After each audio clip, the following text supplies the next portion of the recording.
All right, and welcome to everyone to the Enterprise Corner today, where we shall be going through our show today on sharpening your battle axes, your five battle axes. So, welcome to everybody. We're just giving you a moment before we kick into today's show, where we will actually be trying to. We're still on that series where we're trying to prepare for 2023.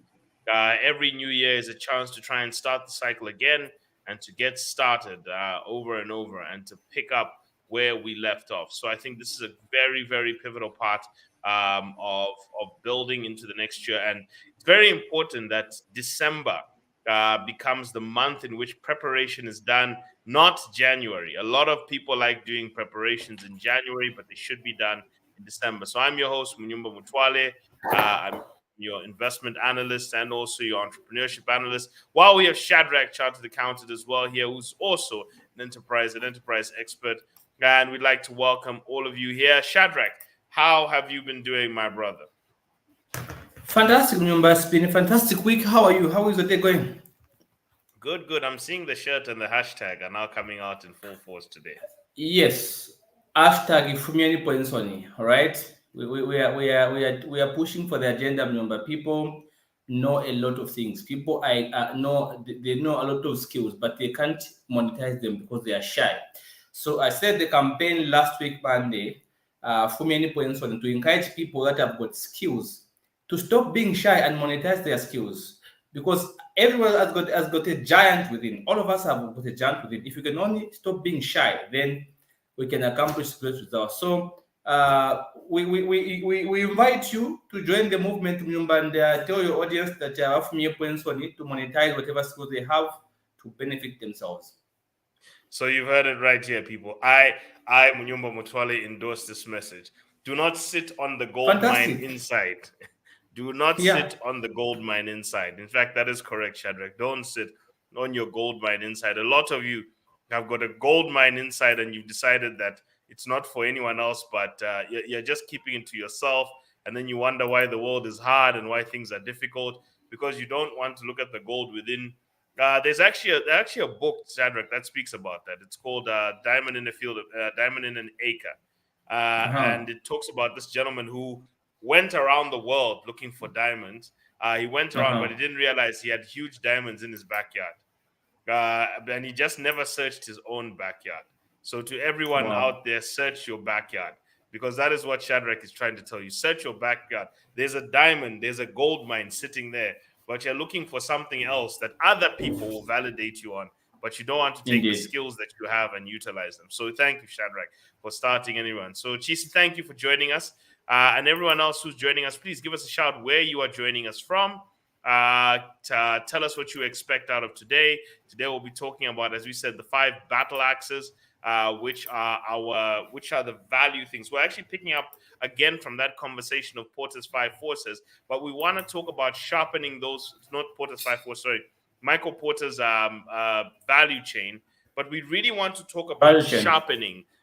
Yeah, really want to talk about sharpening the battle axes in each of those, the five S's, which you have to utilize in order to build your business. Because that's what Michael Porter basically stated. If you want to deliver value to somebody and make someone pay you money for your goods and your services and for your skills that you want to monetize, these are the five things you have to be able to do and do very well in order to generate it, but at least pick the ones you're excellent and phenomenal at. So, Shadrach, though we may be talking about battle axes, and we'll get to the five S's. The introductory point I wanted to start with was the conversation about energy versus proficiency. That you can Indeed. be good at something, but do you have the energy to be good at something? And the reason I'm talking about this, I want to give the analogy of an axe. In order Yeah. to chop down a tree, you need two things. You need a strong and energetic arm, and you need a sharp axe. So the Indeed. axe must be sharp, the arm must be strong, and it must be wielded with energy in order to Indeed. chop this tree down. So I think we often forget. We think about, okay, I'm strong, I'm good at something, my skill is proficient. The sharpness of the axe is the proficiency with which you do it. There's how good you are at something. That's how strong you are. But then the energy with which you exert, Shadrach, there are people who are very good at things, but they've got no energy for it. They've got no motivation for it. They're Indeed. always they lack the drive for it for some reason. And this is like having a Mercedes Benz or having a BMW, but no fuel. You know that it's a Indeed. wonderful car, but you've got no Yes. fuel in the tank. Yes. it's a Yes. it's a, it's a catch 22 with the skills. So in as much as people, we should want to always talk about being proficient, we also want to talk about having energy. And energy comes Yes. from various things. It comes from having a motivation, a strong motivation, having a belief in what you're doing, having will. And we'll talk about that when we talk about planning, to make sure you plan for your emotions. But I always say this, Shadrach, you want to make sure you want to have the drive to get what you need to get done, to deliver the skill. So is it part of a vision? Is it part of a goal? Is it part of something? But that's the part of the equation we often forget, where we come very good at something, but we forget to derive the energy to deliver that skill very well in the way that gets us known and gets us paid very well. Shadrach, what are your thoughts on this?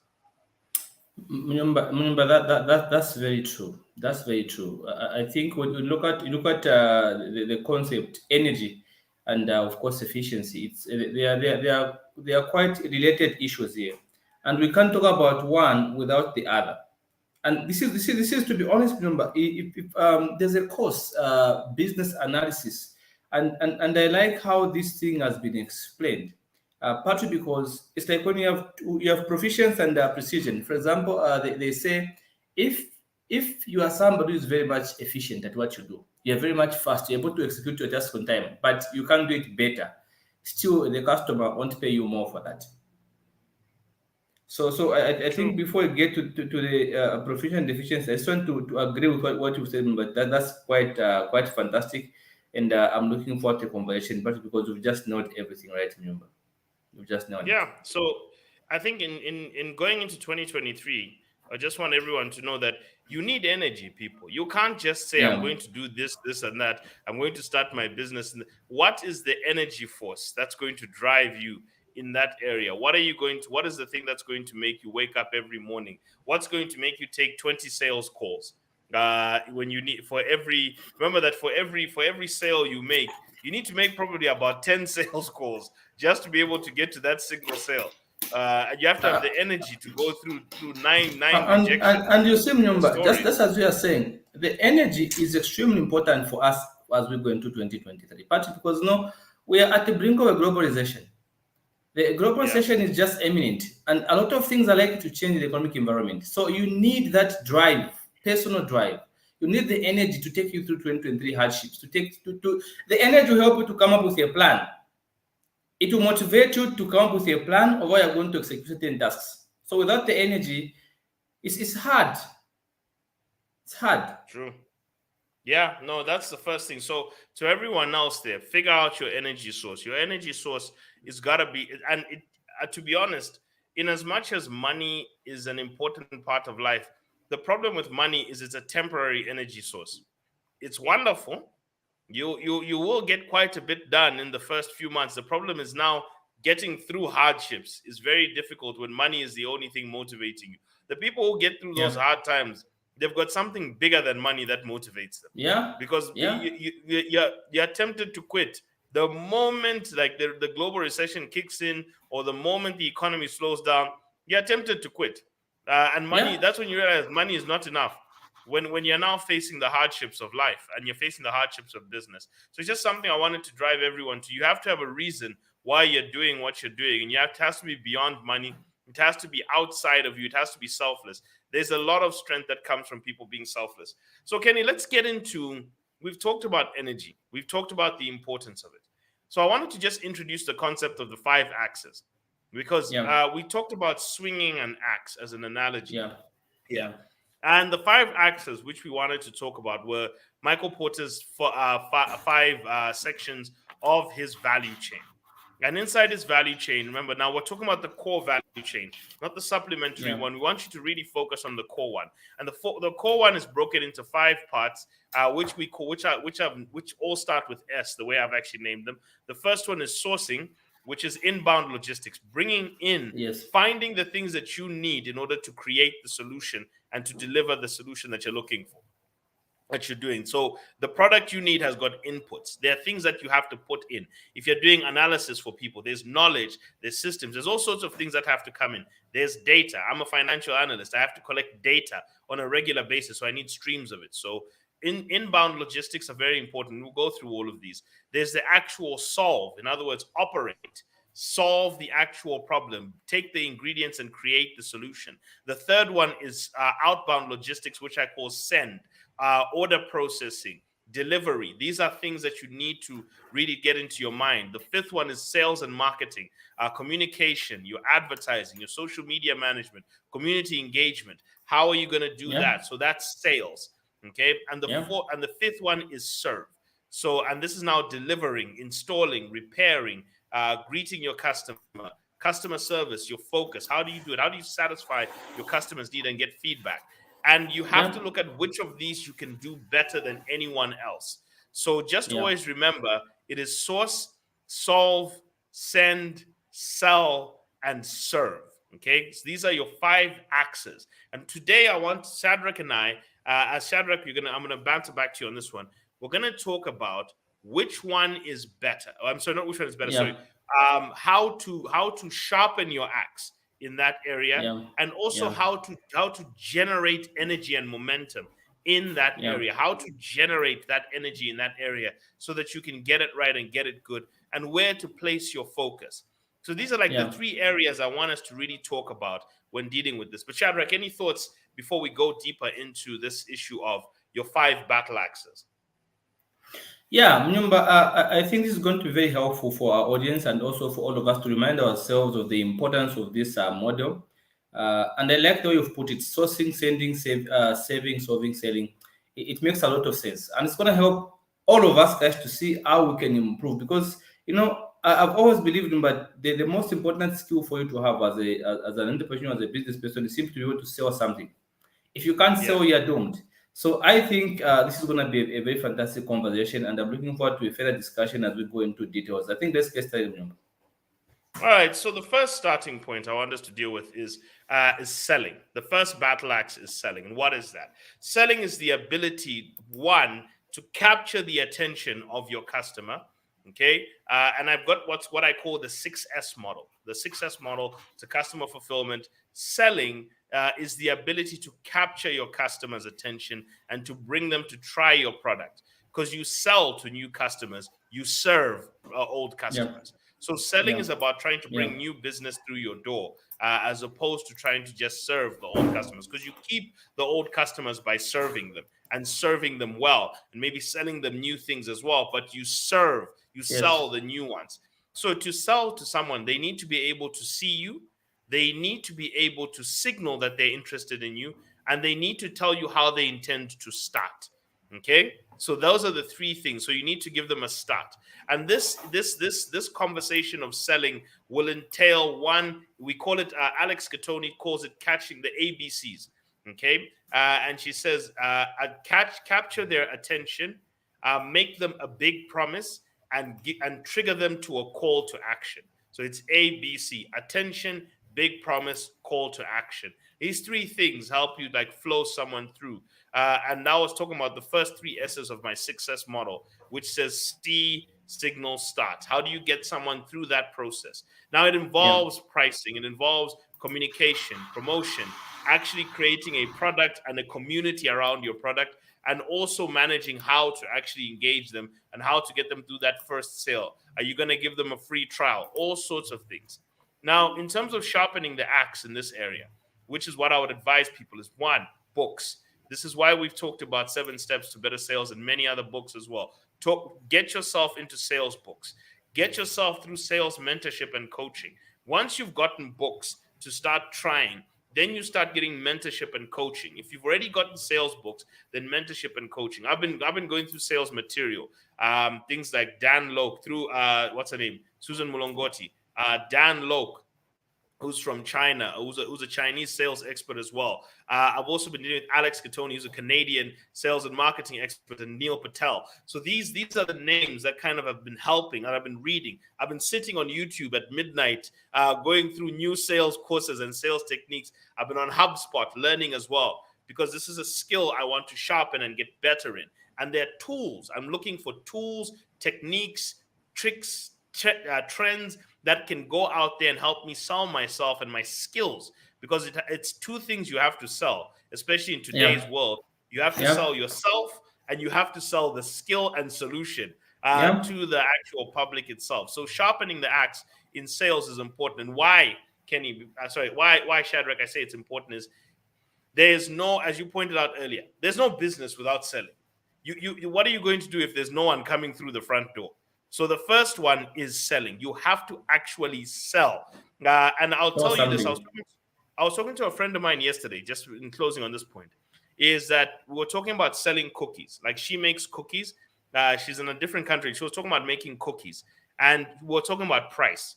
And she was talking about, okay, maybe I should come in at this low price. And I said, coming in at a low price when you don't have the capacity to sustain that low price becomes Yeah. very difficult. And I said, the Yeah. reason why you're jumping to that low price is because you're scared of your ability to sell. If your Yes. cookies are not are 30 are meant to be 75 kwacha for a bag, then convince the customer by selling them on the value, sell them on the experience. And the key I told her is that you have to be able to connect with the emotion of the person who you're trying to get to sell to. If you can't Yes. connect to that person's emotions and why they're going to buy for those emotional reasons, you're going to struggle to actually be able to sell to them, because you're telling them logically why your product is better, but you don't understand that their decision Yeah. is made emotionally. It's not logical, it's made emotionally. And therefore, people Yeah. then look Yeah. for rationale and logic. So you have to understand the inner emotion of why that person is making that sales decision. So is that make that purchasing decision in order to capture them. So these are, I used to think of sales as price, product, this, until I started to understand the psychology of people and why they Yeah. buy. Why do they say yes? Why do they trust? People read books like Robert Cialdini's Persuasion, Psychology of Persuasion, where he talks about how to influence a person to say yes to you. Those are psychological factors you need to understand that will actually lead you towards getting that yes or getting that person to buy from you. So I think, Shadrach, let me throw this on you before we go back a bit on sharpening the axe on sales, because I think this is the Yes. starting point we need to make. But just finally, what one of the things we came up to a conclusion is, I told her, I said, from 30 kwacha bag of cookies to 75 kwacha bag of cookies, that difference is based on your skill of selling. The Yeah. better Yeah. you are at selling, the more you can convince someone to connect Yeah. emotionally with something and buy. Because I told her, they are Yeah. much more expensive products than yours. But why do people buy them? I said, because they've got an emotional connection that was sold to them a Yeah. long time ago. So I Yeah. found that That's back to very you, true. Shadrach. Indeed, and remember, that's a very fundamental point. I like I said earlier, you cannot be in business if you can't sell. I don't care how wonderful your products are. I don't care what kind of audience you have, how many followers you have. If you can't sell, you're out of business. Remember, I made my first 100,000 on social media when I had less than 1,000 followers.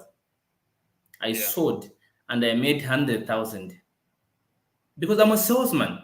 That's my core skill is to sell stuff. I sell things. You can't be a successful business person if you can't sell. So there's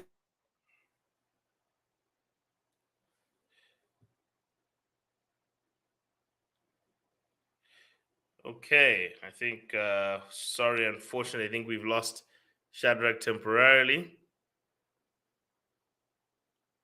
I don't know if it's me or Shadrach. Yeah, I think we've lost Shadrach temporarily. But yes, we are talking about trying to gather the skill of sale. There we go. Shadrach, you're back. There you go. You can continue now. all right. So it looks like I've been kicked out, right? I've No, no, been you're talking in back. the You're back now. background. Oh, okay, all right, good. So like I was saying that remember, just myself as an example, the first 100,000 I made on social media, I had less than 1,000 followers. I had about 600 followers on social media the time I made my first 100,000. I sold my products to those people on my platform, and I was able to make 100,000. Why did I make that money? It's because I understood the psychology of people when it comes to buying things. People buy things based on emotions. This is why we buy Boom, because Boom appeals to our emotions. They give us advice of our parents when we are young, child memories. Yeah. We feel connected, and because we feel connected to those advice, we keep buying Boom. All right. We usually buy based on how we feel. Do we trust the seller? So it's important that if you're gonna be a good salesman, you ensure people trust you, because before clients can hire you, they need to trust you. So you can't be a good salesperson, a good business person if you can't sell. Selling, guys, is one of the core areas of every business. Business is about selling. You're out of business if you can't make a sale. That's what keeps you in business, to sell something that you can make money and pay your workers and also benefit yourself. So why are you in business if you can't sell? So this is the skill that you must really begin to think about and ask yourself, how am I going to sell? Because see, in the industry where we operate, but there are people who have expensive products and cheaper products. Just last week, I increased my prices. And somebody was telling me, but you are increasing the prices of your friends. Just said, no, no, no, it's not about my friend. I'm looking at the value I'm able to give my clients and the brand that I've created in the market. I can't charge like everyone else. People who are willing to afford my services are always available. They will be there, they'll buy. All right. So once you understand the psychology of buyers, it will be easier for people to make sales anywhere, almost in anything.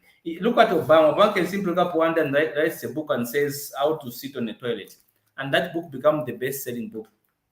Why? Because they understand the art of selling. Yes, he can come up with it at any title, and people will buy.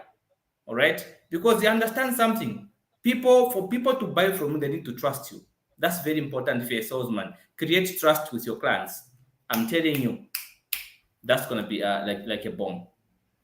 So, Shadrach, let me ask you a question. What did you Yes, yes. utilize to sharpen your axe, to sharpen your sales axe? Because this is the first one. You're chopping down the tree of your business success. What did you go through to sharpen your axe?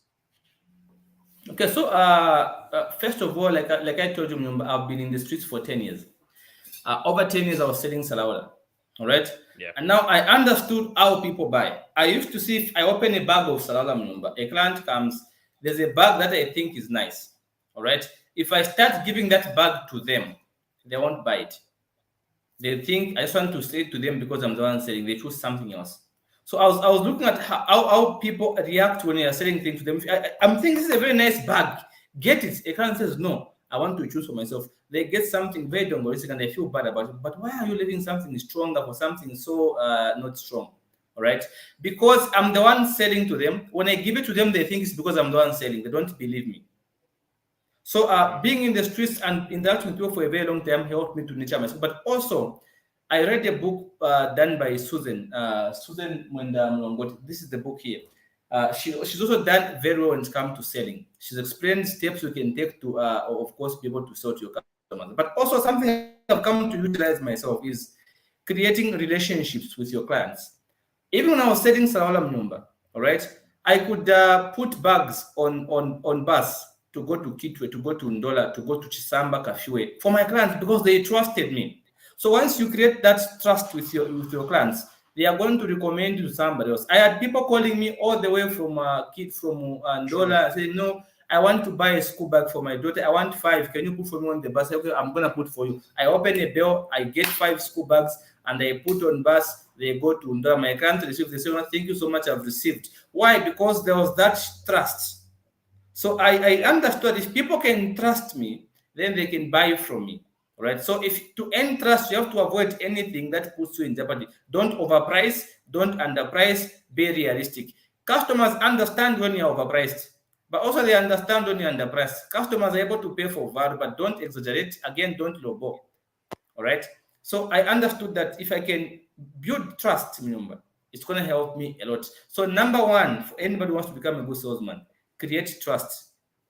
The first impression when you talk to a customer should be important. Be honest as you talk to them. For example, when I give my customer a school bag and say, get this one, they say no. Then I'm going to explain to them, you know what, I understand you have the right to choose what you want, but me as a client, I want to come back. The reason why I'm giving you this bag is because of this. This one is stronger here. You can see if you put things. I explain to a client to understand how my product is going to be of use to them. So that the clients understand, you know what, if I get this bag, the use is A, B, C, D. So I think trust is one of the things I can talk about to start with you. Okay, so thank you very much. And I think in that, just before we get back to it, remember that the Enterprise Corner is actually sponsored by Platinum Advisory Services and Zatu Media and Zatu Financial. And in that, we're just taking a momentary word from one of our sponsors, Shadrach. Please open up the floor. We open up the floor to you for one of your client proposals, one of his services in the light of selling. Please inform our audience of some of your services. Indeed. So guys, as you know, we have advertised, of course, we just advertised for single ladies end of year financial planning and business strategy. This is something we are going to do towards the end of this year. All right. So we're encouraging you, all our single ladies out there who want to have your financial roadmap structured properly, to come and join us. All right. So the workshop, the webinar will be on the 3rd of December, 2022. It will start at 19 hours, and this is going to be on live on Teams. So what you're going to learn in this webinar, guys, you're going to learn a number of issues starting from financial planning, but also we're going to talk about business strategy, business formulation, and also value. Then we're going to open it up to a Q&A. So we're encouraging you, all our audience, to come and register for this particular workshop. It's gonna be a life-changing workshop. Single ladies financial planning. One thing I've noticed with our single ladies that we don't really participate much in finances.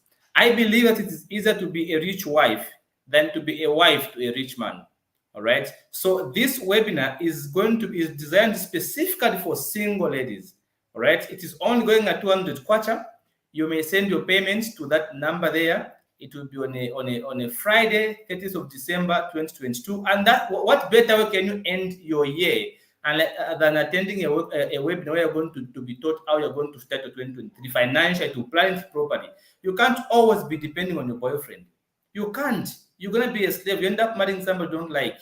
So those are some of the things we're going to be discussing, because on our agenda, we have financial planning for single ladies, 2023 business strategy formulation, then number 3, value, number 4, the uncomfortable facts, and number 5 will be a Q&A to help you personally structure your business from the scratch and give you a plan that's going to help you. So if you are somebody who wants to change your financial life as a single lady, then this is going to be a bomb for you.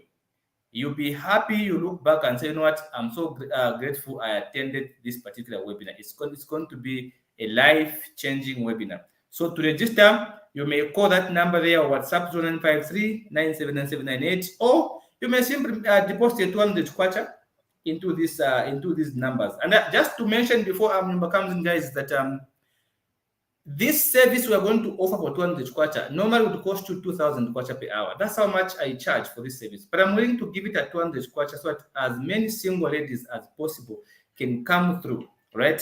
It's time to start taking action, guys. You guys have been here, and now we want to give you something special as you conclude the year. Come and attend this particular workshop. Nyumba, over to you. Thank you very much, Shadrach, and we are back together. And for everyone, that is our statement there from one of our sponsors, Platinum Advisory Services. So please sign up for their latest webinar, which is coming up towards the end of the year. And you can see it actually does have a straight up hint to it. So let's get back to our 5 S's model, which we'll be doing, talking about how to sharpen your axe. Part of what I was also thinking about, Shadrach, when I was thinking about sharpening the sales axe, is understanding the buying process. Yes. And the reason I'm saying this is, in today's world, you said something interesting. You said if you pushed a bag on somebody, they would pick a different one, because people don't want to be sold to. They want to select.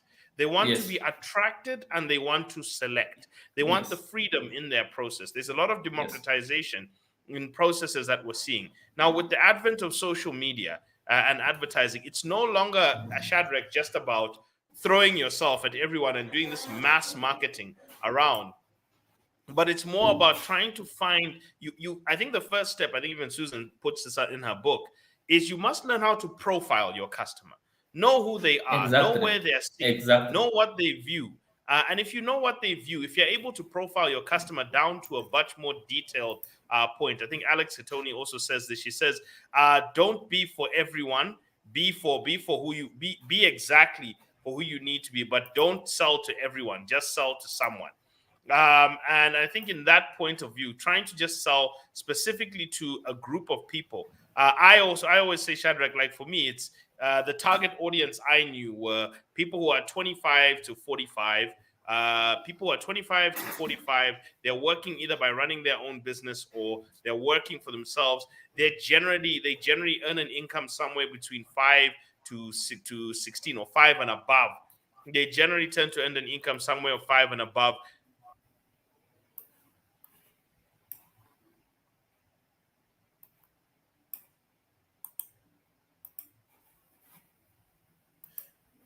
All right. So is it me? Is it seems we've lost me, guys? So The average person really takes action is somewhere in the late. Oh no, we're back. Sorry, 25 to 45. That's generally where I target people. And then I knew that they have to be online users because I wanted to do a service that was online. So I said they should be on social media and they should be financial enthusiasts. They should be people who already want to try and improve their lives and improve their products. So that's one thing I actually noticed about the people who are my actual clients. So I once I profiled them, I actually recognized how many they are in this country. And once you profile them, you know your go-to-market strategy now.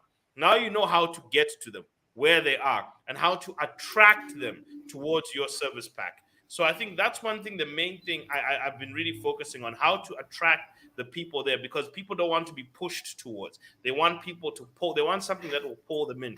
So that's why we put out things like educational material, understanding the awareness level of your product, your customers. There's something I was taught called the 5 levels of customer awareness. Are they unaware, or are they problem aware? Are they solution yeah, aware? yeah. What is the awareness that they have? Because the base of the awareness is what will attract them. If you try and if somebody doesn't know that the thing they're dealing with is a problem, you have to educate them. So you have to put out educational material on Yes, social yes. media in order to capture their attention. But if they're already clued in on what the product is, then you have to now sell them on the benefits of yours. Then if they're already clued in on what your solution is, but they're trying to shop around between others, then you have to tell them why you're different to others. So there's different questions that your adverts and content are going to start speaking to. So you need to start researching your people by selling. You start by selling to 1, 2, 3, and you don't wait and analyze your audience. You sell to the first person and you keep capturing data every time as you're selling to people. So that's what I actually started to do to sharpen my axe in sales. I would actually do it and then capture the information. Do it again and capture information. As I'm doing it and capturing information, I'm learning these people more and more. What do they need? What do they say? What are their biggest problems? What are their biggest concerns? Why are they coming to me? What is it that brings them to me? And the moment I started to pick up what is it that's bringing them to me, I was able to shut down the sales channels that were not working and focus on promoting the channels that are That's the working, the point. ones that are bringing in people. And you will only learn that while you're selling.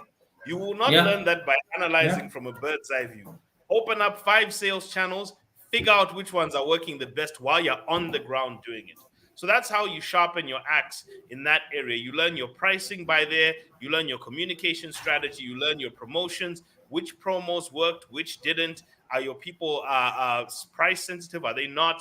You'll learn those things as you go along. So I think that was the part I picked up on in terms of sharpening my axe in sales. I don't know if you have any other statements before we get into the next axe, which Remember, is remember what you've said is fundamental. And actually, I remember some point sitting myself down because, when you are used to not having money and suddenly you have 100,000 kwacha in your hands, you are surprised. All right. So I was shocked that I made that money. I just had less than 1,000 followers. And I'm thinking to myself, what has happened? What have I done that has made me sell all this amount? What have I done? So I sat myself down to understand why were people buying from me, because there were several other people who were doing what I was doing. Understanding why people were buying from me gave me an upper hand. It made me now focus on that specific thing, only that specific thing, because now I knew people were coming to me because of so. So now I built on my strength, and it has worked up to this damn number. Last week, I had a client who called me that they wanted to spend some days with me. Actually, I've had a number of clients, but one of them stands out. He tells me, you know what? When you told me the price for 10 days, he tells me he called his friend and he asked his friend, Would you pay this amount for 10 days? His friend says, what? It depends on the value you're getting. But looking at the reputation of the person you're going to, I think it's worth it. This man paid me. Now, he came to tell me that statement 2 days later in the process because we finished today with him. He told me 2 days later, he told me, what? I'm very much convinced and I'm happy that I paid this amount to you. It seemed to be a high amount, but I'm very much happy that I paid because what I've learned in just a few days I've spent with you, I never would have learned them anywhere else. All right. So now hearing a client say that, he even says, what? He now understands why I charge what I charge. He tells me, what? I'm happy that I paid you. So Yeah. why are clients saying that? Because I understood something. Why were people buying from me in the first place?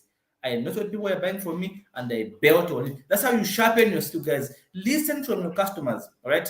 I saw if like I've talked about the bag number. A client I give, this is the bag. He tells me, no, I don't want it. I want this one. So I explained to the client to see this bag is fancy, it's nice, gonna look nice, but if you want it to last, you need this bag because of so and so and so. Now I make the client understand why I'm selling this thing to them. The client needs solution from you. If a client can feel that you are interested in helping them, they're gonna buy and they're gonna recommend some other people to come and buy from you. It's true, and they will. And if you sell well and serve well. So I think the second battle axe you need to be able to do is, on top of being able to sell, because selling is what determines the price you can sell it at. I think that just even in final conclusion, Shadrach, on that one, I believe that Apple can charge more for their technology than Microsoft, not Yes. because they have superior technology, because No. Apple knows how to sell technology. That Yes. is the key. It's not. I don't think an Apple phone is that much better than a Samsung phone or anything. To the Apple user, yes, it is. To the Apple user, it is. But to an independent observer, these things are the same. They've Yeah. literally got the same technology. But Apple knows how to sell to its users and its customer base. And that is what creates the price differential and the profit margins for Apple. So, people, the more you sharpen your sales skills, the higher your profit margins can be. Just that skill of sales, because then you know how to hit emotion, you know how to communicate value, and you know how to stop wasting time with the people who don't want your services and find the people who want your services more efficiently, or better yet, with social Yeah. media, attract the people who want your services. Learn how to attract rather than to go around searching all the time. Attract the people who want your services so that when you are able to attract, it's costing you less, your margins are up. And because you're able to communicate the true emotional Yes. and tangible value of your product, even the premium on your price. And that's why I said to my friend, I said, if you want to sell at 75, you have to sharpen your skill of sales, because that skill of sales will allow you to communicate the experience of someone biting into a cookie or a cupcake, and what they'll experience when they taste that cookie and cupcake, and what having a bag of your cookies in their house will mean to the children in the house, to the family of the house, to everything. When you can communicate that. And I want to give you a simple example. I don't know why this one is big, Shadrach. The skill of sales is Yeah. big. Is that Extremely big. when I Extremely saw big. Man. I saw a Fruticana advert recently. I think we've all seen it on ZNBC. That Fruticana advert where everyone is dancing, they're drinking juice, there's everything. Fruticana is not selling you juice, people. They're selling you happiness. They're selling you a good time. That feeling you get when you have a Sunday afternoon chill with all your friends, where you're dancing, you're singing, you're sharing. And it's saying, in order to have that feeling, Fruticana must be there. That's the Yeah. image they're selling you. So when you go and buy that product, you're connecting the product with the feeling. So learning how to Yeah. connect the Yeah. product with the feeling is exactly how you get people to pay for something regardless of the price. That's why even though you drop your price, people will still go and buy the more expensive Yeah. international brand, because you're not thinking about the feelings that they have attached to those brands. So build the emotions. That's what selling is about. It's about influencing the emotions of the person, not manipulating. Okay? Influencing the emotions and delivering. Now, the second battle axe you need to sharpen is solving the problem, because customers will communicate a problem to you. That's what selling is. Selling is about listening to a problem. Dan Lok actually gives you 5 questions whenever you sell. He says, one, ask the customer what motivated you to reach out to me.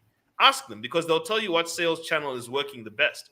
Then he says the second question, he says, after that, he says, Tell them now, what do you want to achieve? Now that you've come here, what is it you're looking to achieve? Then the third question is, where are you, and where do you want to get to? The fourth question he says is, now what has been stopping you from getting where you are? And the fifth question he says ask is, now what will the feeling be like when you Yeah. get to that destination, when we get to your solution? He says, once you've asked the customer those 5 questions, you are now able to position yourself as the solution. He says, now they've fed Yeah. you the information, you can now position yourself as the right solution. And you have to do it correctly, because you don't have to go through that sales process over and over. Yeah. So Yeah. with Dan Lok, what he was talking about is that now, in order to get that information, you must take your customer, or at least a hypothetical customer, through something called the problem solution matrix. Yeah. Go Yeah. through what the problem is. Be careful of creating products that people don't want. Get a Exactly. problem solution matrix. The problem solution Yeah. matrix makes you actually look at the customer. What Yeah. emotional state are they in that problem, or what situation are they facing? And if you look at the Exactly. 6 P's that they go through, the first thing is, what problem are they facing? Okay. Step one, when you're solving a problem, is what problem are they facing? What physical situation are they in that's creating an emotional pain? The second question now is, what pain is that exerting on them? Is it a pain from anxiety? Is it painful? So when people are coming to me for investment, they're anxious about their retirement. They're anxious about the fact that they're working. They're stressed about the fact that they have to keep working for money, and they don't have money that's working for them. So there's a feeling that's there. Then the third thing you want to try and look at is, what is the prescription? What's the general solution that they Yeah. should try? Okay, what is the prescription? Then you're able to pivot to your mission. Okay, then you connect this to your mission. So, what is the general prescription? Someone has a headache. Okay, you give them headache pills, or you solve the headache in this way. Now, why your way? Now you start Yeah. telling them why you. Why you is the mission you're on. What is the emotional mission you're on to rid the world of this problem, or to Yeah. solve this Yeah. issue, or to better the world in this way? Yeah. Because everyone knows you want to make money. Everyone knows you Yes. want to make money, but they want to know that beyond money, there's something that's driving Yes. you, because they feel more comfortable and trusting. And Shadrach said, people will pay people who they trust, and people Yes. trust someone on a mission. So, what is Yes. your mission regarding this product? And it has to be a genuine and honest mission. And once you can do that, then you can position yourself. So you go from pain, you go from problem, pain, prescription, pivot, position.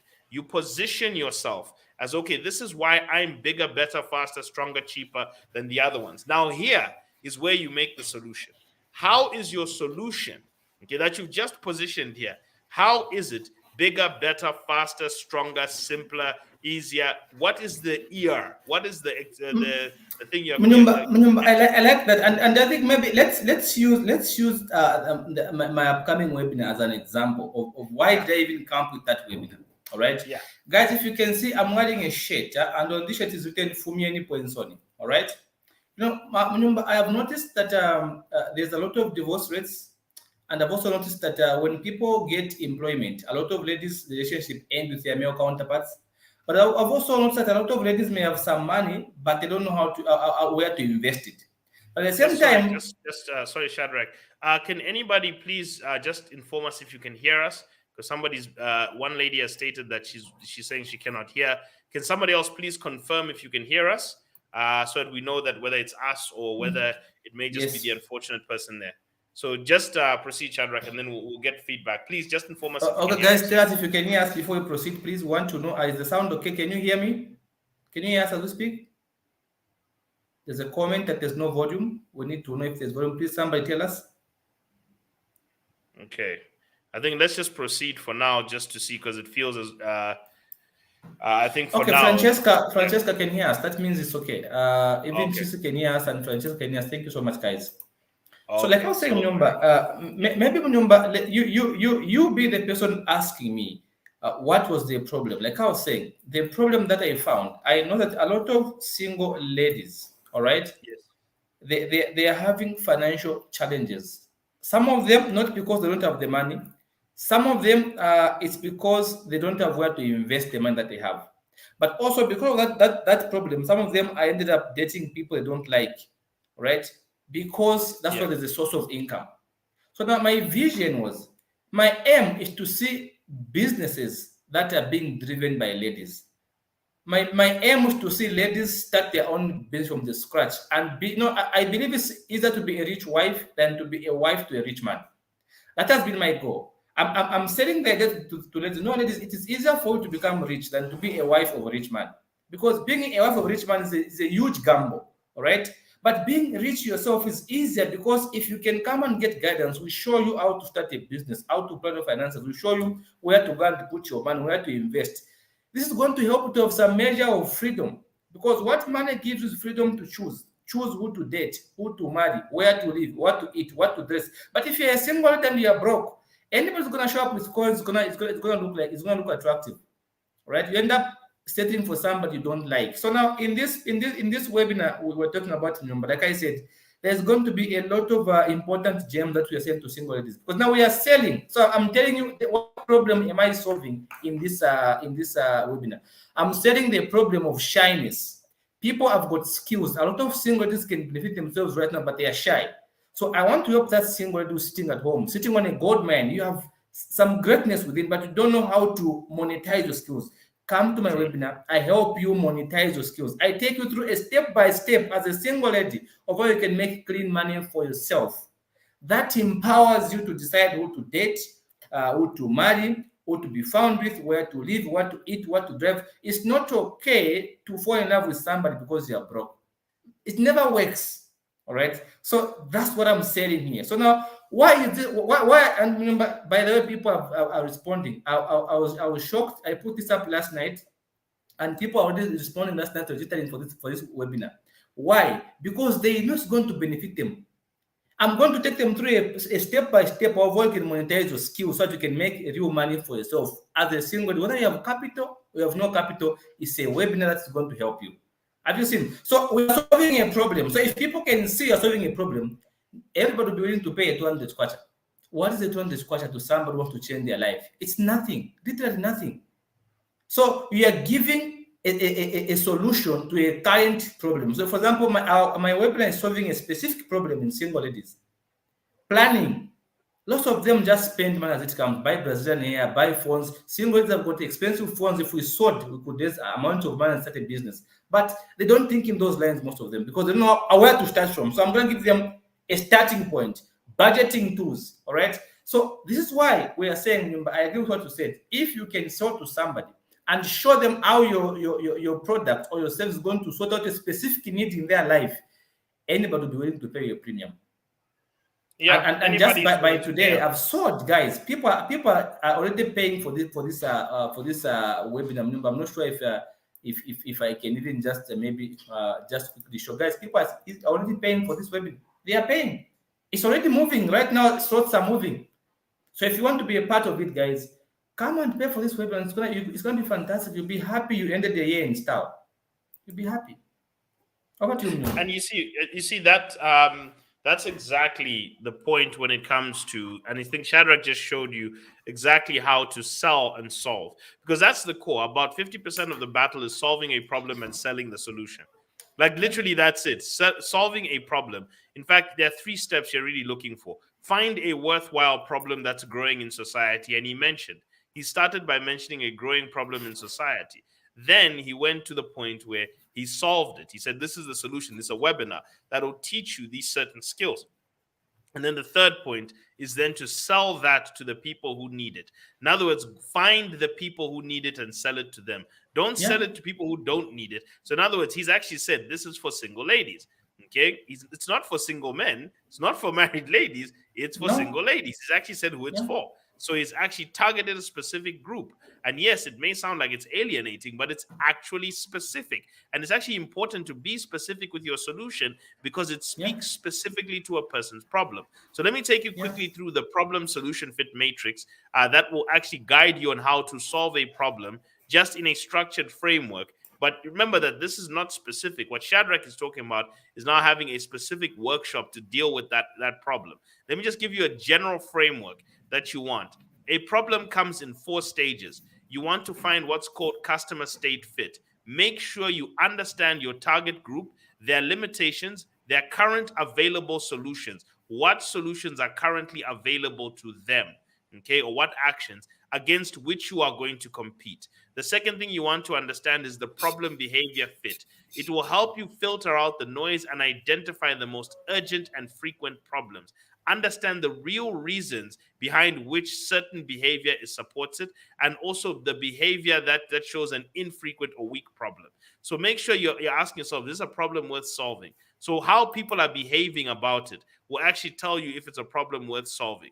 Okay. So the third one is communication channel fit. It will help you sharpen your communication with strong emotional triggers, emotional messaging, and reaching a consumer via the right channel.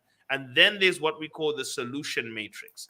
Okay. This will help you translate all the valid data you've collected, gather it into the solution that fits your customer's state and his or her limitations, the reality of their problems, and communicates in a way that triggers and moves them and calls them to action. So you want the Yes. product to then actually deal to fit with the customer's state, to fit with their behavior when the problem is triggered, and also to fit with the what emotional communication they're going through. So there's a whole thing on the problem solution fit, and these are things you want to try and train yourself on. It's something that was created by a developer named Daria I can't remember her full name. Nepariakana. She's from like Eastern Europe. She's a woman who's from like she's from like Eastern Europe. And I remember when she was presenting, she's one of these Silicon consultants, and she's helped with a lot of these tech products in terms of them actually trying to relieve. And this is the common framework she came with. When we started our services, I took it through this. Okay, when I started looking at advisory and educational services in terms of finance and investment, I took it through this process. I said, I need to figure out what state people are in, how are they behaving when they find a problem, what are the emotions that they exhibit. And once I started to understand that and look through the framework, I sharpened the solution to match the customer's state, their behavior, and their communication. How do they communicate online? How do they communicate offline? This is a treasure, people. So utilize tools. If you want to sharpen an axe, Shadrach, don't you use another axe? So you use metal. Yeah, You yeah. you sharpen Metal. it against the rock. So what is the tool? This is a tool that will help you sharpen your product. The problem solution matrix. It also the problem solution canvas helps you to just take a simple systematic way of creating a solution for your customer. So that is the second trigger point that we're actually talking about in terms of solution. And with that, I would like to just now introduce a word from us here at Bond Education. Just for everyone here, we are getting towards our final bond auction. So it is the final part of the year where everybody's trying to figure out where to put all that money. People are getting their bonuses, people are getting investment tools. But what we've often found is that people are still very anxious about their future. And investing is extremely important when it comes. Investing is extremely important when it comes to that. So, for those of us who are looking at what to invest in and what to start building, Bond Education is a course that is designed to help you start investing in an easy way, because many people have found investing to be complicated and frustrating. You want to do the right thing. You want to build that wealth portfolio. You want to get rid of that anxiety, but you found yourself that whenever you try, it's really frustrating to as many of you as possible. So, what we've actually come up with is what we call the easy way. And easy stands for education, advisory, starting simple, and years of yielding. And we simply put it this way, that you start by going through Bond Education as a course, which gives you 15 lessons, tools, and everything to try and help you learn the investment landscape. Then the second part that you actually pick up from it is then you start to look at how to get advice. How do you get a one-page investment plan going? How do you look at what are your high five goals? How do you target those things? Then you also look at simplifying your start. How do I start simple and continue going? I always say that the bond, why I always talk about bond education, is not because I only want you to invest in government bonds. I want you to invest in stocks. I want you to invest in properties and unit trusts. But what I want you to understand is that the bond is the simplest start. It's a simplified start in terms of investing. Okay, so bond education is about getting you to that simplified starting point in terms of your investing journey. And then finally, years of yielding means constantly investing, repeating this process, and then constantly learning. For those of you who are looking also to join, 809, oh, sorry, over 900 people have done Bonducation. We've started a community called the Financial Freedom Fighters Group, Fighters Army, which has now grown to about 350 Bonducation graduates. There are multiple ways to invest in government bonds. So to get towards this, call us on 0972 462 892. Call or WhatsApp us on 0972 462 892. Bonducation is only 500 kwacha as a course. It's your starting point, but it opens you up to the financial markets and a way to invest your hard-earned money in a safe and structured fashion, in a way that you understand, in a way that suits you.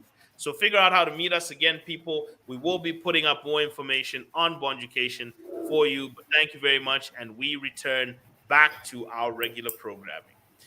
So, Shadrach. Fantastic. Thank Yeah. you very much. So, getting back to what's it called? The sharpening of the axe of solving. I've given you Yeah. a tool that people can utilize. Okay.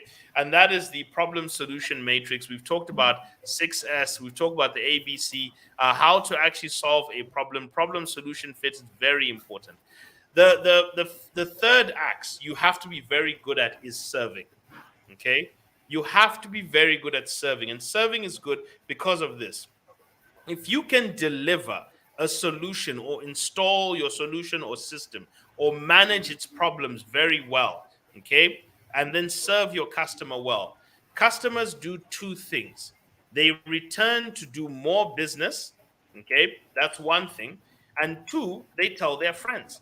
And what starts to happen to you once you start getting people who are telling their friends, one, you get a reputation. Two, your marketing costs start to come down because the Yeah. most effective method of marketing is a friend telling their friend.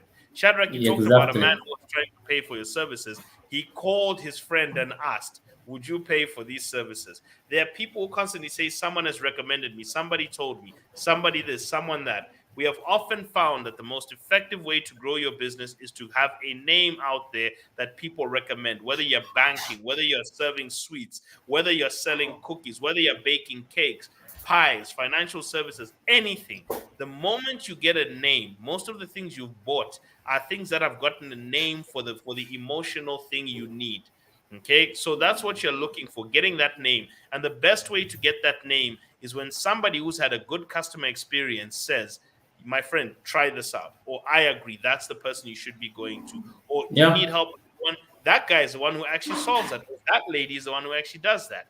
So you'll notice that the moment you're getting people telling other people about you, that means that's a signal that you're serving well. People can say, yeah, no, your service is good, but if they're not recommending you, that is not a good sign about your services. It's Yeah. not a good Yeah. sign about your services if people are not telling other people about you, tagging people in your services, telling others to try you out.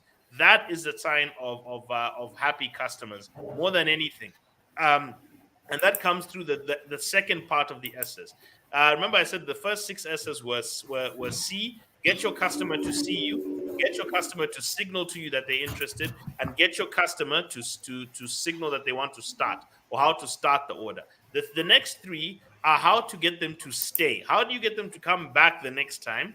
Or and then how do you get them to continue spending money regularly with you? So it's stay, spend, sell. How do you get your customer to stay, continue using you, spend more money on you, and sell you to their friends by just giving you a recommendation?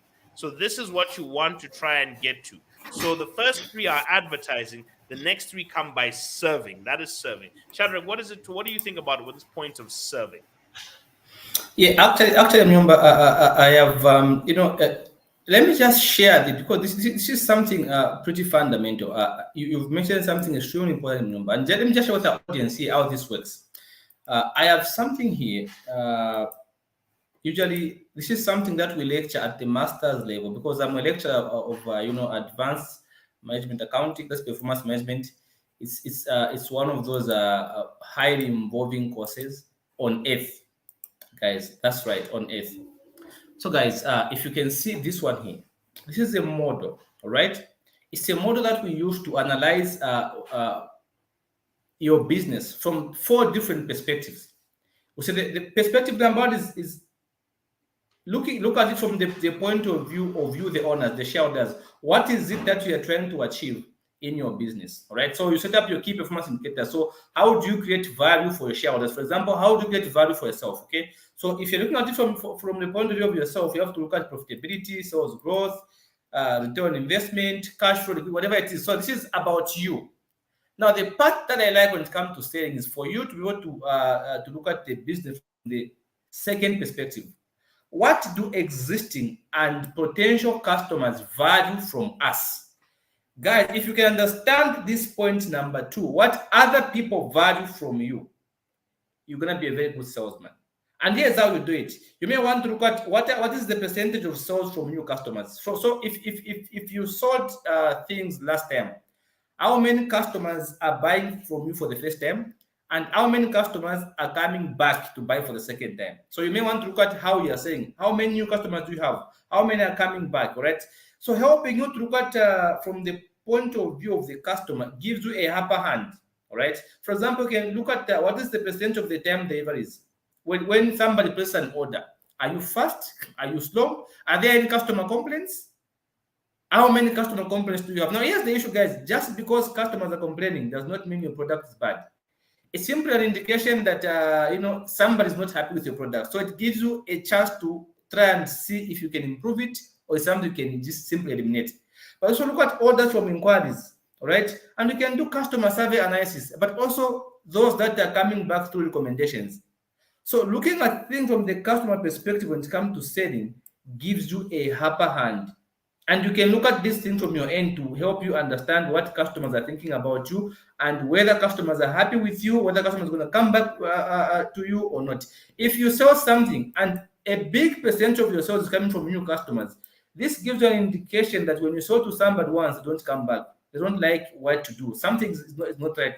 There should be a better percentage of people who are coming back for the second time, or if it's something, for example, when does bond education, all right? I've done bond education. I'm not going to go back again and do bond education for the second time. No. I'm going to recommend someone else. So many people can see how many people can do bond education from what? From recommendations. That's a good thing. Okay, there are 25 people, 100 people from recommendation. There are 15 people coming back for the first time. So that gives you an idea of what you are doing. So don't neglect this information. I wish I could go into details, but I can't for the purpose of this session. But there's a way we explain it at a better level. So those of you are going to come again for the webinar, I'm going to take you through this process to help you understand how you can monetize your skills and take you through this process of how you can look at your business from different four perspectives. And it's going to be able to help you a lot actually, remember, because I think if you look at number 4 talks about the internal business perspective. Now, what do you need to improve? Now you look at the customer and then you come and look at yourself. So these are some of the things that are going to help you guys to become very better salesperson. And remember, I like what you mentioned. It's a very fantastic point. And I hope, guys, that this helps you in some way to see how you can develop your selling skills. Over to you, remember. Thank you very much. And Shadrach is correct on this part. Look at the reason why we offer these models is because it's easy. I know people like to say these things are different for each person. I always say something. If you don't know where to start, use a map. Okay, use a map. And I just want to go back to the issue of solving before I get deeper into serving. Before when you're starting your business, try and stick to a single SKU of doing business until you get to about 1 million kwacha or so, or even just a big point of saturation. The reason is a lot of you people diversify too quickly. Actually, the killer of businesses is, just when things start to slow down, instead of going deeper, you start going wider. And then what ends up happening is you stretch yourself very thin, and it may be a problem that people are struggling with. Okay, so I think the I want to give you the fact of one, standardize, get to know a product very well, solve one problem very, very well until you're really confident that you can start going on to another one. So get deeper into it. But there are 7 components I'm going to give you quickly of a good user experience. Okay, 7 components that you should know. 1, does the user find this useful? Okay, the first level is, was it useful in solving their problem? Did it actually attend to their need? And did it attend to their need with greater expectations? Did it taste better than they thought? Did it enlighten them more than they thought? Did they get more knowledge than they expected? You must exceed expectations in terms of the usefulness of your products. That's 1. 2, is it usable? Is it hard to use or is it difficult to use? Yes, they can use it, but is it hard for them to use it? So usable. In other words, what technologies do they have available? What things are they utilizing? So do they, if you're asking someone to do something on a computer screen, I've recently launched new spreadsheets and new tools. I've told them that, look, this is for people who are using computers. It's very difficult for people who are who are not using computers. So therefore, we try to navigate around that issue. Okay, by saying this is who it works for right now. So is it usable for the people? Are you making them use a computer software they don't have on their computer? Are you making it strictly for people who don't have this stuff? So is it difficult? That's two. Is it findable? Okay, if I want to find your solution, is it difficult for me to find you? If it's difficult for me to find you, then I'll just get discouraged in trying to get to you. Yeah. So are you easy to find? Susan talks about having a physical office. Sometimes it also helps people always walk past you and have that imprinted knowledge that, okay, this person is here. Are you credible? In other words, can they trust your solution? Are you a credible person? Do you have the Yeah. skills, the knowledge, or the years in the industry? Or is your brand known by so many people? Do you have X amount of followers or X amount of users? Some of the, like the taxi apps, they'll tell you we have 100,000 people who have downloaded and utilized our app, and we have 10,000 drivers. That gives them credibility. Because Yes. why would 10,000 drivers be on a taxi app if it wasn't a good taxi app? Okay, why would hundreds of thousands of people utilize it if it wasn't a good taxi app? So credibility, does your solution have credibility? Is it desirable? Is it packaged in a way that people actually want it? Okay, are you making something that people don't want? Is it attractive to them? Is the solution attractive? Does it connect with them emotionally? So desirability is part of a good user experience. Is it accessible? Okay, is it difficult to use this thing? Can I not get to it? Okay, are you tough to access? Okay, that's another thing. And gentlemen, especially young gentlemen, this can be utilized for yourself. Don't use it for bad, but I'm just saying this can be utilized to put yourself back on the market. What is the Yeah. user experience women are having with you? Or even women as well. Yeah. What is Yeah. the user experience people are having? Are you useful? That's the thing. And then finally, is it valuable? In other words, is it meeting a certain need and transitioning a person from a negative emotion to a positive emotion? Mnyomba, you've cut short the user experience for young men and young women. You can't just flash it out like that. Come on So now. tell them to go to your webinar. That's what they'll go. It's in your webinar. But yes, you Guys, can come to our utilize webinar. We're gonna nail it down. Yeah. but you can utilize these things, yes. But the point is, when somebody has a good experience with a person, or a good experience with a service, or a good experience, so is it useful, usable, findable, credible, desirable, accessible, valuable? If you can meet those 7 criteria and test your product with your customer against those 7 criteria, whenever you're serving them, ask them, because as many of those as they feel are very good, if they can score you high on those things, then you're creating a good user experience. This is the Google User X77 features that you're looking for. So that is your third S, people, serving people in a way, because it's good and well to have a product, but serving is the really important one. How you serve it Exactly. says it, because somebody can bring you a wonderful meal from a restaurant. And I want you to think about these acts as like a restaurant. Okay, selling is getting people into the restaurant to come and Yeah. eat, to come and order. Okay, solving is making the food. Okay, making Yeah. the actual food itself. That is solving. Serving is where somebody comes and takes your order. Now, there's a difference, Shadrach, between somebody who takes your order angry, they're not smelling nice, their shirt is all over the place. Yeah, what do you want? You know, Ufuna chan. Hmm? they're coming. Okay, what do you want?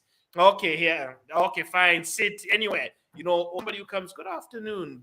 How are you doing? How may I be of service to you? There's a difference, because now you've kind of calmed this person. This person came to your restaurant because they are hungry, or they are desirable. But just before I forget this thought, there's a reason why when you go to a hotel, a lodge, or any cafe where they sell food, you find some nice, good-looking ladies. They are probably wearing some short skirts, because they understand Not too sure. that's That's part of selling. Yeah, they are nice, good-looking people. Why do you think they hire women of a certain kind in lodges and hotels? Because they understand their No, it's psychology. true. Yeah, it's psychology. No, it's true. It's true. So you're Yeah, looking at appeal. That's why it said desirability. The people, even when you're running your business, the people who represent your storefront. So think about your waitresses and your waiters. If they're coming there and they look disheveled, their hair is all over the place, and they look unhappy, and their eyes, there's gunk here, people will think, can I touch this food? That's the unfortunate judgment that you're going to receive. But if your people look well dressed, well kempt, they're in good stature, then all of a sudden you start to see that even your customers feel a lot more. And I'll tell you, Shadrach, you may be joking, but there were banks that used to banks are very good at this. The people they put at the tills, or the people they used to open accounts, they found this out, that when they put young attractive women on the till to open an account, young men open with higher deposits. They put it yeah, at open yeah. at the It's till. true. So It's true. people shouldn't be fooled by this. Banks use that as a strategy. They know who they're putting on the tills for a reason. Okay, because they understand that when guys come to make their first deposit, open their bank account, the guy is shy to put 50 kwacha to open a bank account. You Yeah, put 200, yeah, 500, 1,000. yeah. That's very true. Very true. Because you're campaigning. Yeah, that's very true. So I'm not sure, guys, if it's me who's been lost or if it's Because he Munyumba. I'm asked not us, why sure. do airlines? So no, we're back. We're back. Why do the air hostesses are a certain way? So that is very important, I think, to all of this. So that's point number two. When it comes to sharpening that axe when serving, I wanted to point number three. Sorry, serving is the third axe. The fourth battle axe I want us to focus on, and the fourth and fifth are more of the support axes. The other frontline axes. These are the ones that deal directly with the customer. Now, these two are the background battle axes that deal with how you are processing to that customer. The fourth battle axe is delivery. Okay, delivery is the fourth battle axe that you'll be dealing with. The axe much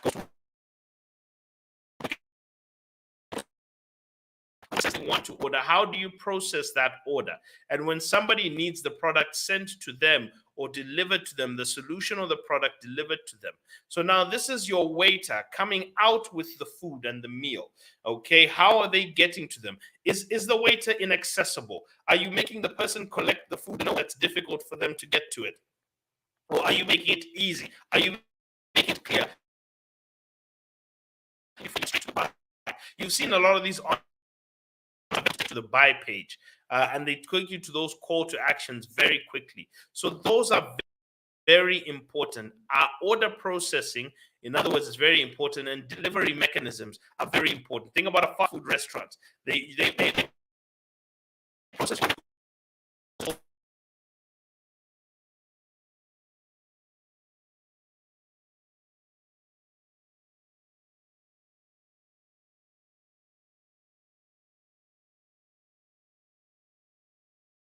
So yes, they don't go and make you go and collect your order somewhere else that's far away. So order processing is extremely important in getting people towards enjoying your process. So sharpening your axe, you have to look at what are the right delivery mechanisms for your products. Is the right way to do it online? Is the best way to do it, and you have to do it in a way that's efficient. Because I'll tell you one thing: delivery is where most businesses lose money. How you deliver your Yeah, product where a lot of businesses lose money. You need to be very selective of your delivery mechanisms, and you need to make sure that your delivery mechanism something that gives the customer a good experience still, because this affects the accessibility of your product. It affects the usability and accessibility of your product, because that's what delivery does. If you're out of sight, out of range, that's difficult. So focus on how to get your delivery right, because your delivery will affect the actual product getting into the customer's hands. And all of this is theoretical if the product cannot get into the customer's hands. And all this, a good product, good name, good sales pitch, everything will go down the toilet if you can't deliver it correctly to the customer. So you need to focus on getting this right. Don't be too fancy. Don't take on too much cost you know you can't handle. Just deliver how you can, deliver with what you have available, and just be honest in your delivery methods, and then improve as you go along. The richer and more powerful your business gets, the different delivery systems that you can try to use. If you can't use an app, we can't use an app at the beginning of our business. That's something that is a project that we are looking to. We've told many of our members of our community we're developing an application, but for now, it's not something that's within reach because it's something that's being worked on. So you have to look for alternative methods to deliver your product until the methods that you're looking for are available. So this one, don't also hold yourself back until you get optimal delivery systems. Just focus on what delivery system is available and sharpen your axe in delivery by first trying and getting as good as you can, and always try to improve delivery with the trends. Because this, by the way, is also where the most technology trends also happens. Technological change hits you a lot. Before, people used to go to the shop for groceries. Now you can order groceries on your phone. Now groceries can be recommended to you. There's all sorts of things happening here. So you have to watch out for a lot of technological change in this area to sharpen your axe in the delivery section. Shadrach, what is it in terms of sending your product to the customer? What is your view on the send? Yeah, I think, remember, like you've mentioned here, let me just bring this screen back here. All right. So if you look at this screen back, like I said earlier, we use this to explain the 4 dimensions of what you, the business owner, should be able to look at your business. These angles, like I said, number one, you look at it from the financial perspective. Number 2, customer perspective. And then number 3, innovation and learning perspective. But number 4, internal business perspective. Why is this important? It's important because when you're offering a service, like when I was starting, for example, remember, I used to do Facebook Live, and I would be switching cameras. If I'm explaining to my students, if I'm not writing, I switch the camera, it begins to film me. If I start writing, I switch the camera, begin to film my book. And I was writing using my pen, my textbook. It was quite a very long process. So what did I do? I improved. I decided to go and start using Zoom. Zoom. Then I first changed with Zoom. What did I do? I went and paid for a much more bigger platform where I can host over 2,000 people at a go. What they do, because I noticed the mode of delivery was supposed to be convenient for my clients. At first, I used to use Facebook, and then I moved out of Facebook and I went into some different paid platforms. I went on to buy this. All right, this thing here. Let me temporarily remove my screen so that I can just show you what this. So I went on to buy this. This is a tool that you use for online learning. If you can see, it's a pen, all right? It's a tablet specifically meant for teaching, for learning. So I bought this to help me deliver properly to my clients. And when my clients come to my class, they see value because I'm able to write now properly, efficiently using this tool. It's a very powerful, it's a digital pen and a digital, of course, pad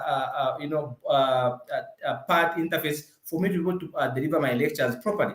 So what am I saying here? I worked on the mode of delivery. The customer, like remember, was saying, what is user experience when they come to your business, or how do they receive your product? So what did I do? I looked at it from the point of view of my client. I said, if I was a client, would I come back again if this continues? So this is what we're asking here. Ask yourself, what process must you excel at to achieve your customer and financial objectives? Because remember, the main reason why you're in business is to make money. Financial objective. You have this financial perspective. You want to increase your profitability. You want to increase your sales. You want your return on investment to go up. You want your cash flows to keep increasing, liquidity to keep increasing.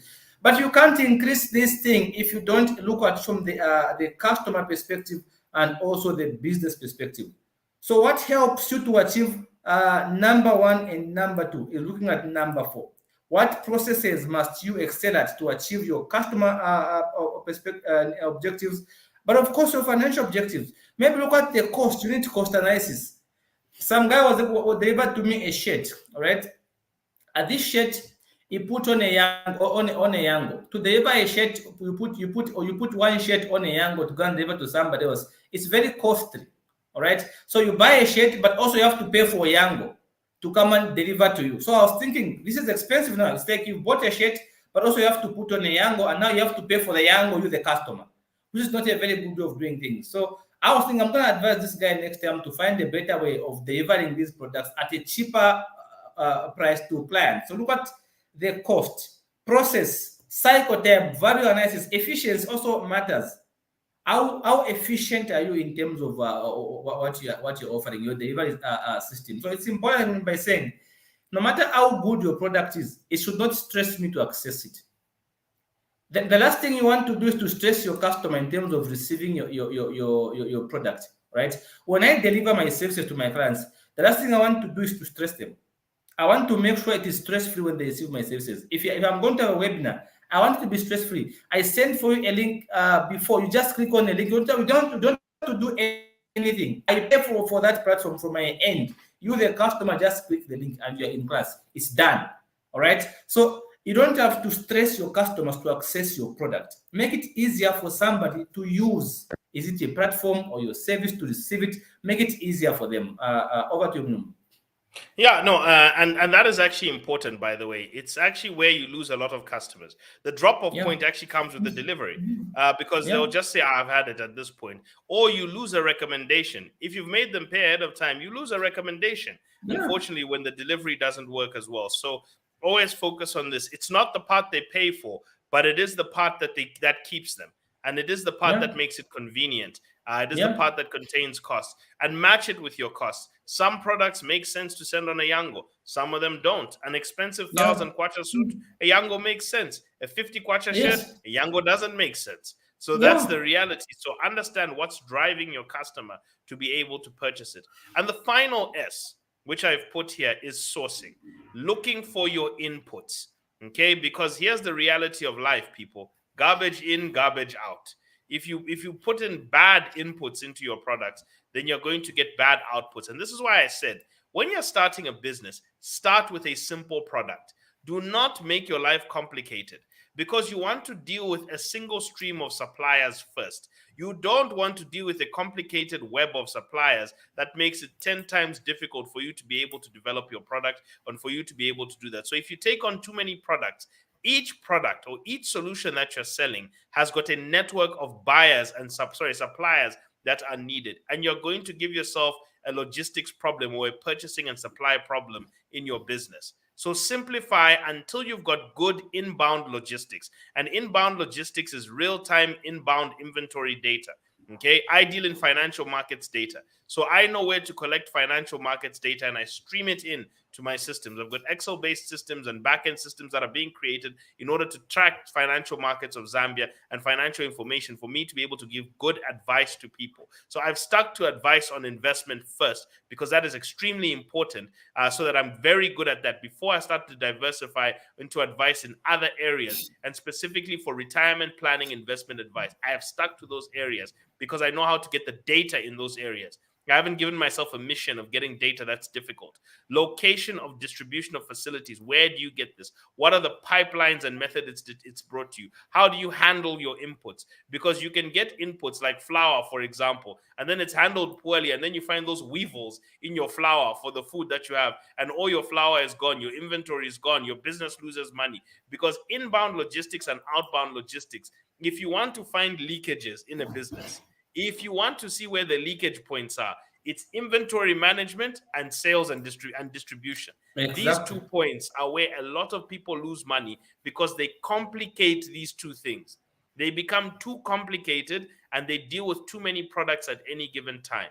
So my stress point to as many people as possible is make sure you focus on simplifying this first. Become very good at outbound logistics and inbound logistics with one product. Okay, the better you become with these two things, the more efficient your customer sees you. So sharpen your axe by getting it right with one, then diversify slowly into other areas. But Shadrach, I don't know what your point is on the opposite of outbound logistics, the things that come into your business. For you, maybe it's course material, learning material, data, all these things that come into your business. What do you see about them? So to start with, like I said, when at first when I started, all right, these pads and the materials I use for my teachings, I used to import. These things come from China, all right. And if you notice, remember, there's a digital pen that this thing contains. So this pen, every more often than not, depending on how long you're using it, it finishes. You have to keep importing new ball pens, new digital pens to come and help you write again. Have you seen? So now I was thinking, how long does it take me to import from China for me to receive this thing. Mm. All right. And is there a local supplier who can supply me? If there's a local supplier, how much? So I found that a local supplier was a bit expensive than people from China. But again, I looked at the cost, shipping cost. I looked at the time, and I said, you know what? I think I'm better off buying from the guy within, because for me to import from China to take me about a month or so before I can receive it, which is going to make me disturbed into my operations. Right. So it's important that you look at your inbound logistics as well. If you are spending so much money buying things, it's gonna cost your business. And this is what we said here. We said, if you look at this sheet here, I was saying to you that the purpose of a business is for you to be able to have profitability, sales growth, return on investment, and actual cash flows. All right, you want liquidity for a business, but you can't achieve these things, all right, if your costs are quite high. So you want to ensure that your unit costs are properly done. The process is one that speaks to reality. You want to ensure all these things are properly done well, so it doesn't affect your cost. Because if you spend so much money onto your inbound logistics, you're gonna shift that burden to your clients, and your clients will not be so much happy with that. They will run away and go to buy from the nearest competitor. So the best you can do with inbound logistics, if you are ordering things from outside, ask yourself, can I buy it within? Some people, I don't know, there's somebody who's saying the same thing in Zambia. They want to import. Just I bought from the UK. So what? There's a guy next door. Why can't you buy from the guy next door to help you reduce the costs? Lower cost for you means lower cost for the customer, which means more sales for you, which means more profits for you. That's what you have to understand. But just not at the cost of quality. Just be careful not to lower the cost at the cost of quality. Yes, the quality has got to be maintained. Like we said here, you are saying, what is it that the customer value from us? And then you can improve on that with the customer's value from you. That is quality. Maintain the quality, all right? But you have to understand that it's important to also be able to reduce the unit cost. Because if the quality is maintained, like Kaizen costing does, you maintain the quality, all right? You keep improving on the quality, but you reduce the cost. People love value for money. You have to understand that as a salesperson. Nobody's going to pay you money because you're a nice person. No, they are paying you money for value. So give them value for their money. And like I said, give an example of a man I told me what, I'm very grateful that I paid you this money for 10 days, and I'm going to recommend a friend of mine is going to come to you. Do you see? Because I offered him value for his money. So the man says, I'm going to recommend a friend of mine. And to be honest, remember, 70% of my clients come through recommendations. Yeah. They come because somebody else told them about me, and they say this, and they say, what, I also want to do it. I also want to do it. Then they come. That's how it works. So it's important, guys, to focus also on your inbound logistics. How much are you spending coming in? Because if you have too many costs, it's going to suppress your financial growth, which is going to make you start charging more on clients unnecessarily. So I think that was a fantastic point, Myum. So I think just to close this out, Shadrach, today, we have been talking about sharpening the axe. How to sharpen these, because these are your 5 battle axes. How do you source? How do you solve? How do you send? How do you sell? How do you serve? Okay, so these are your 5 battle axes you want to really focus your attention on. And I think for me, one of the things I want as many people to gather in all of this, in terms of the 5 battle axes, is one being that when it comes to the first 3, which is sell, which is sell, solve, and serve. These 3 require you to study the customer. Okay, these 3 require you to study the customer. If you want to sharpen your axe, study your customers. That's extremely important.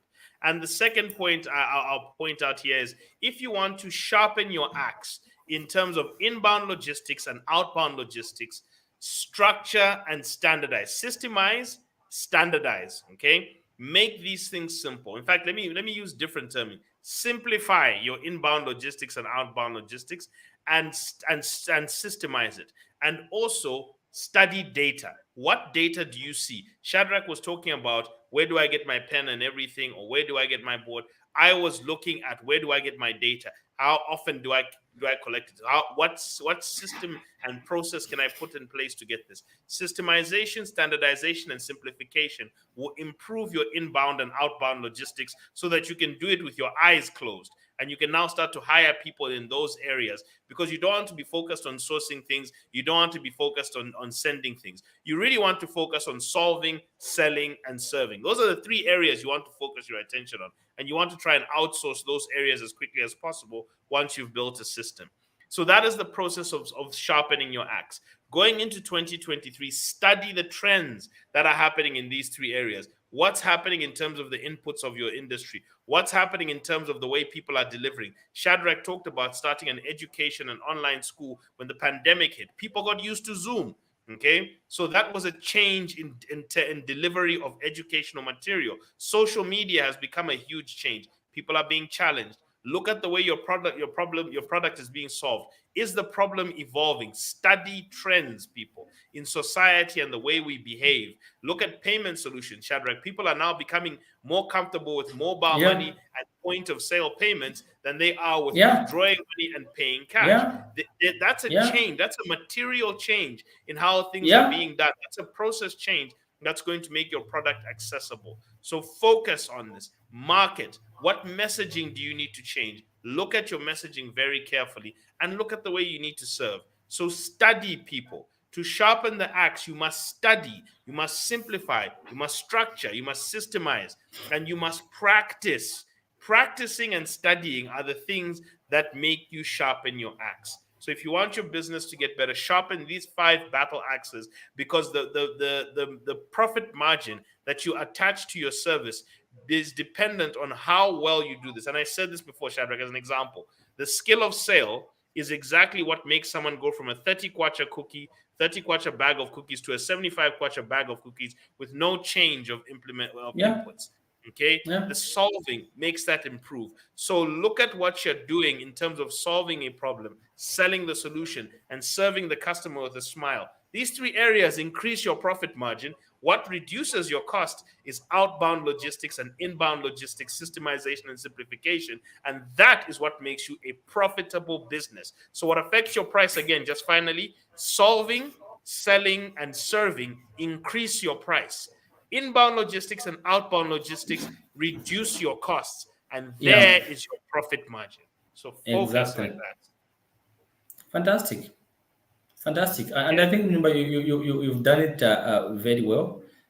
Guys, like we said earlier, business is all about selling. If you can't sell, you're out of business. And what member has been talking about, what you've been talking about, that if you make a good sale to somebody, don't need to advertise to them again. Like, for example, I bought a book from Susan Mwenda. That book helped me a lot. She doesn't have to advertise to me. No, I know whatever she writes is top notch. I'm gonna buy it. I've told several people to buy that book, and they have bought. They are telling me what Shadrach. Thank you so much for telling me. Because of Shadrach. Yeah, Numba also bought that book from Susan because I talked to him about it. So I don't need to be paid to advertise because I've benefited and I know it's going to help somebody. I'm one of the best marketer for Susan. Why? Because I'm a satisfied client. I'm happy with what she's done in that book, How to Improve Sales Results in 7 Steps. Very easy to understand. So guys, if you can't sell, you are out of business. All right. And remember, in conclusion, I'm not sure. Maybe we can just show them our upcoming programs that those who may want to, enroll, may be able to do that. Yeah, please. Just quickly go ahead before we transition. So guys, as you see, there's a picture, a poster in front of you. It shows, maybe let me do this. Maybe we may come back. Okay, let me just re-enter. So because it can be on the middle, yes, yeah, like that. So guys, as you can see, it's a webinar that we're going to have on the 30th of December 2022. All right. Now this webinar also talks about what kind of person are you.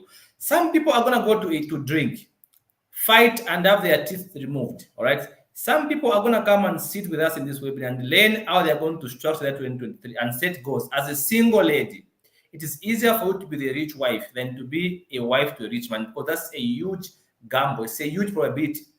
It's 1 in a million. All right. So now this webinar will be on the 30th of December 2022. It's going at 200 kwacha only if you're a parent, or you have daughters who are not married, who are still single. And also, a single does not mean you are available. You could be single but not available. all of you are invited to come and register for this webinar. Slots are moving already from last night when we announced. Even today, slots are moving. It's only 200 kwacha. Normally, this service, guys, would cost you something around 7,000, 2,000 kwacha to sit and just give you this information. So we're going to learn financial planning as a single lady to empower yourself.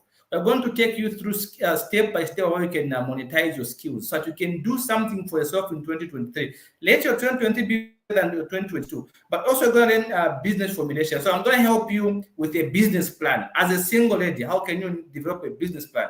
But also we're going to help you with value.